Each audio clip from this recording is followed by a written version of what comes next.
Hello friends, मैं आपका अपना दोस्त अजय कुमार। कैसे हो आप सब लोग? उम्मीद करता हूं आप सब लोग अच्छे होंगे। आज हम एक और SME IPO Maxposure limited का रिव्यू करेंगे basis on the 9 factor which we have discussed earlier.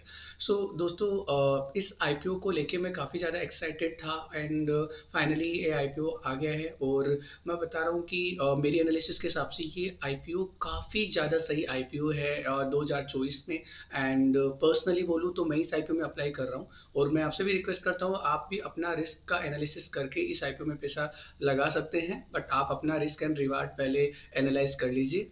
तो अब चलते हैं और कंपनी के बारे में बात करते हैं। सो नंबर वन, अगर अपन कंपनी के बारे में बात करूँ तो कंपनी 17 अगस्त 2006 के अंदर इनकॉर्पोरेट हुई थी। और कंपनी अपने ही सेक्टर में लगभग 17 साल पुरानी कंपनी है। सो कंपनी जो प्रोवाइड करती है वो पर्सनलाइज मीडिया एंड एंटरटेनमेंट से रिलेटेड सर्विसेज प्रोवाइड करती है थ्रू वेरियस प्लेटफॉर्म। और कंपनी के मैं स्पेशलाइजेशन की बात करूँ तो company in flight entertainment, content writing, technology and advertisement से रिलेटेड सर्विसेज प्रोवाइड करती है। नंबर दो, अगर मैं बात करूँ कंपनी के फंडामेंटल्स की, सो कंपनी के जो नेट असेट्स है वो 2021 से 21 में 40 करोड़ के थे, जो कि बढ़कर 2023 में 49 करोड़ रुपए के हो गए हैं। और अगर मैं कंपनी के रेवेन्यू की बात करूँ तो कंपनी का रेवेन्यू 2021 में 22.5 करोड़ का था, जो कि बढ़कर 2023 के अंदर 33.55 करोड़ का हो गया है। अगर मैं कंपनी के प्रॉफिट मार्जिन की बात करूं तो 2021 में कंपनी का प्रॉफिट मार्जिन ओनली 1.61% था, जो कि बढ़कर 2023 में 13.15% का हो गया, जो कि काफी ज्यादा पॉजिटिव साइन है। ठीक है। और नंबर तीन, अगर मैं बात करूं प्रोमोटर के सेक्टर एक्सपीरियंस एंड उनके ट्रैक रिकॉर्ड की, जो कि मेरे को काफी ज्यादा अच्छा लगा है इस पर्टिकुलर इस आईपीओ को लेके। और अगर मैं इशू नंबर चार, अगर इशू साइज की बात करूं तो 20.26 करोड़ का ये आईपीओ है, जिसके अंदर 35% का रेशियो रिटेल कैटेगरी के लिए रिजर्व रखा गया है। 4,000 शेयर का ये लोट है।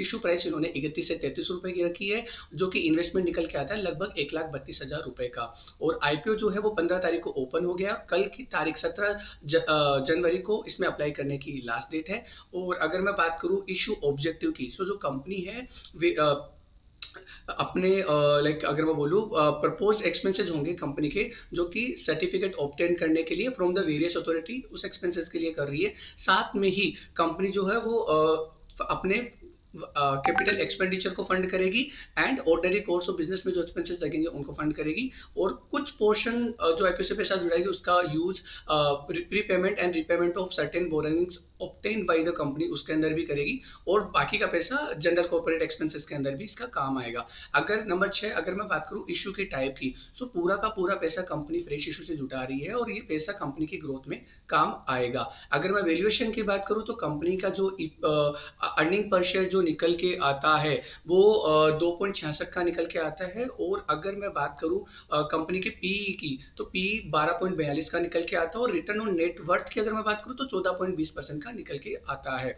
ठीक है। लेटेस्ट ग्रे मार्केट के प्रीमियम की बात करूं तो लेटेस्ट ग्रे मार्केट का प्रीमियम 145% का आज की डेट पे बता रहा है, जो कि गेन निकल के आता है लगभग 1,92,000 रुपए का। सो आप एक्सपेक्ट करते हो कि कर सकते हो कि 2 लाख रुपए के आसपास का रिटर्न ये आईपीओ अपने को दे सकता है। ठीक है। नंबर नाइन, अगर मैं बात करूं तो मेरी आपसे ये हमेशा अपील रहती है कि आप अपना रिस्क का एनालिसिस करके ही किसी भी कंपनी में इन्वेस्ट करें। ठीक है। और मेरे द्वारा दी गई जानकारी एंड इन्फॉर्मेशन अगर आपको पसंद आती है तो वीडियो को लाइक करें, चैनल को सब्सक्राइब करें, बेल आइकन को दबाएं। धन्यवाद।